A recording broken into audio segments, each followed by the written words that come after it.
Ողջունում եմ հարգելի գործընկերներ, ես առաջին անգամ եմ ելույթ ունենում այս ամբիոնից, ինձ համար մեծ պատասխանատվություն է և հուսով եմ, որ Ռուբեն Ռուբինյանի, Հայկ Կոնջորյանի կողմից բարձրացրած բարեկրթության, ձեր բոլորի կողմից բարձրացրած բարեկրթության դրույթները կպահպանվեն։ Արձանագրենք, որ 2 օր է նիստերը անցնում են բարեկրթության սահմաններում, բայց կուզենայի նաև զրոյական կետի մասով հստակեցում մտցնեք, ինչպես նաև չափանիշներ սահմանեք ու սահմանեք, թե ոնց եք հասկանում բարեկրթությունը։ Անդրադառնամ մի քանի բաների, որոնք որ ես առանձնացրել եմ։ 2 օր է նայում եմ նիստերը, այստեղ լսում եմ, հետո նայում եմ, վերլուծում եմ հասկանալու համար, թե ինչն ենք բաց թողել։ 2 օր է մենք չենք խոսում մեր հայրենակիցների հետ, մեր հայրենակիցների մասին։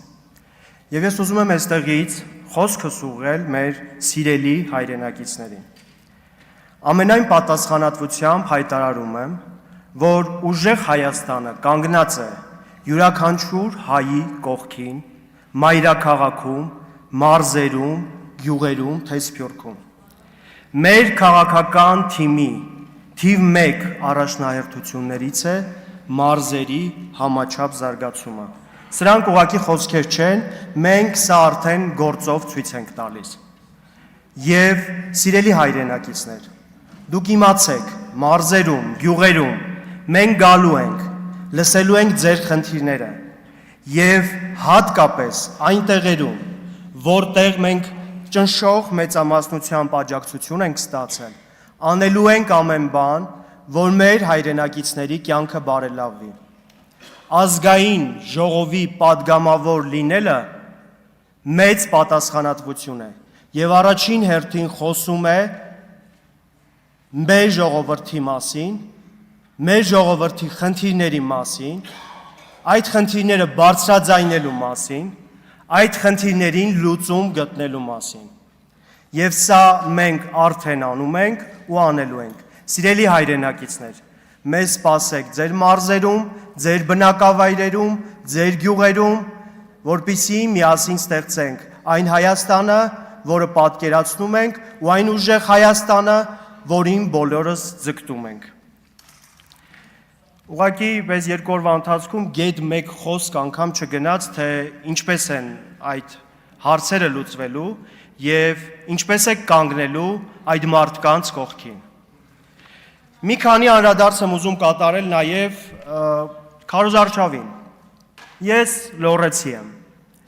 եւ քարոզարշավն անցել է, իմ քարոզարշավն անցել է Լոռվա մարզում Ստեփանավանի տարածաշրջանում։ Այնինչ ես քարոզարշավի ժամանակ եմ տեսել վարչական ռեսուրսի անհամաչափ ու բացահայտ չարաշահումներ։ Տանիքների վերաբերյալ ձեր իշխող մեծամասնության արբանյակները բոլոր գյուղերում, բոլոր բնակավայրերում մարդկանց տանիքների բարեկարգում էին առաջարկում։ Մարդկանց խոստումներ էին տալիս, աշխատանք էին խոստանում եւ իմիջայլոց հայփոստի հետ կապված էլ։ Մենք այս տարիների ընթացքում տեսել ենք, որ կազմակերպությունների պետականացումը պետությանը տալիս է 0% դիվիդենդ, բայց ընտրական շրջանում այդ կազմակերպությունները դառնում են ՔՊ շտաբներ, աշխատանքի տեղավորման եւ այլ հարցերի լուծման համար։ Մի քանի հարցեր ունեմ։ Քանի մարդու եք ահաբեկել, քանի ապօրինի խուզարկություն եք իրականացրել, քանի մարդու եք աշխատանքից ազատել կամ սպառնացել, ազատել միայն նրա համար,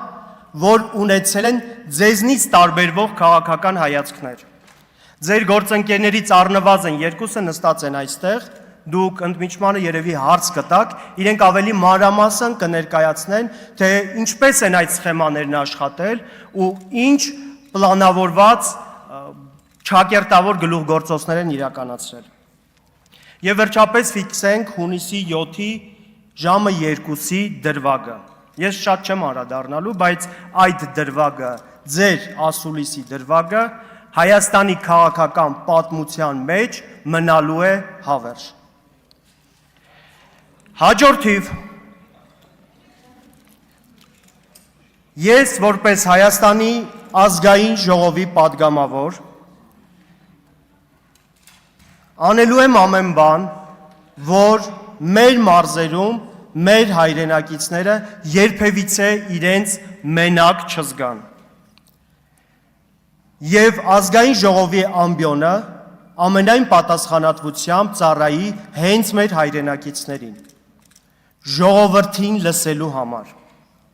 Եվ առաջին հերթին իշխող մեծամասնության կողմից օրենքի հարգման